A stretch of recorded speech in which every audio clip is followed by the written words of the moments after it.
Hello, my name is Rose and I'm the Program Manager for the Scott County Historical Society.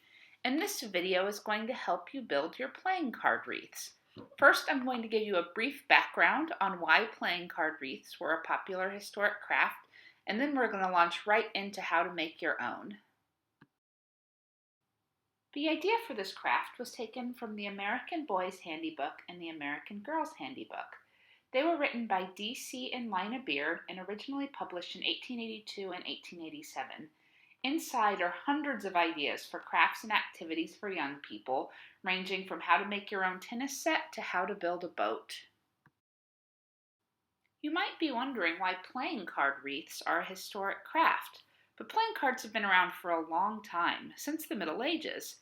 If you lost part of a deck, a wreath was a way to showcase the remaining cards without throwing anything away. You could also make wreaths out of other kinds of cards. Wreaths made from greeting cards or postcards were popular, and also wreaths made from holiday cards. To make your card wreaths, you'll need the things included in your craft kit: the 2 half circles on paper, your ribbon, and your playing cards. In the tradition of historic card wreaths, these are actually used or recycled playing cards. You'll also need a pair of scissors and some glue or some tape. It also would be great to have an adult around to help you out if you need it.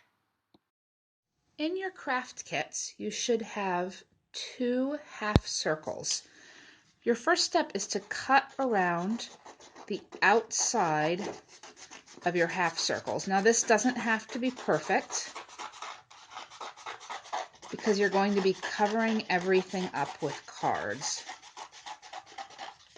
Now, one very important thing, you can see a little line right here before it says tab. Don't cut on that line. Just cut around the outside of your half circle. Now, when you're done cutting, you should have 2 half circles. Your next step is going to be to put them together. Now, you can either tape them or glue them. So, what you're going to do is you're going to put, if you're gluing them, put some glue right on the end where it says tab. Then you're going to flip your second piece over and line them up. Now if you glue them, wait until the glue is dry before moving on to your next step. If you tape them, be sure to tape both sides so your final wreath doesn't flop. When the wreath is dry, your next step is to arrange your playing cards. So you should have a large variety of used playing cards in your craft kits, and you can decide how to use them. So the purpose of my wreath, I think I'm going to choose to use the red hearts cards. So I'm going to go ahead and pick them out of this pile of cards now. Now this step will probably take you the longest because there's so many different ways you can arrange your playing cards. You could have them overlapping each other, so you can see the face of the card. You could use the back of the card and have them spin out like rays of the sun. You could put them sideways and overlap them like this. So there's lots of different ways you can arrange your playing cards. I encourage you to be creative and try to think of something that looks great to you. So I'm going to go ahead and put my playing cards on my wreath now. Now your next step is going to be to glue your cards on your wreath. And this can be a little bit tricky. You can also use tape if you'd like as well, although it might be a little bit more challenging. So what I'm going to do, I've got these 4 glued on already just to form a base.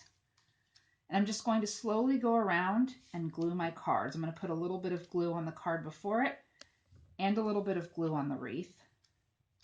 And just get that card in the position that I like. Now, as I glue the cards on, I might need to adjust them a little bit. I might change my pattern a little bit. So you can be creative during this process. I'm going to keep gluing my cards until I really like the look of my wreath.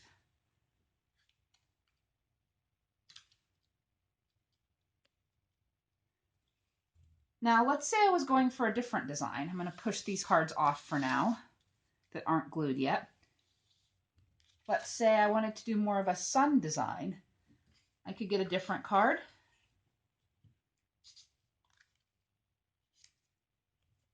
and glue around the outside. So for something like that, I wouldn't have to worry about overlapping my cards. So find a design you like and go ahead and start gluing your wreath. Now I have my wreath all glued together and I like how it looks. Now I'm going to add some ribbon.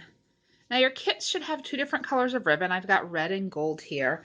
And there's lots of different ways you can do this. You could maybe hang your ribbon from the bottom of your wreath.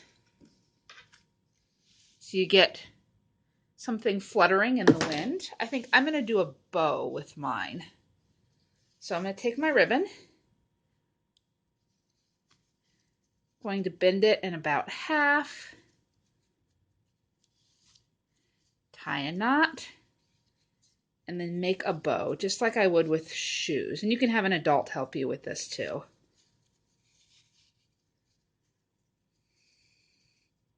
So kind of adjust my bow, get it how I like it.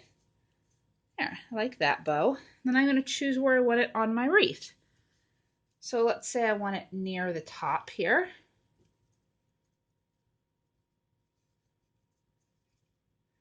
Decide where I want it, and I'm going to glue it on. So put some glue on your ribbon, set it on your wreath, and then let it dry. And this one might take a little bit longer to dry than the cards. And then there you go. You have a wreath. You can hang it on your door. You could hang it in your bedroom. You could use it to celebrate Christmas or a different time of year. It doesn't necessarily have to be a Christmas wreath.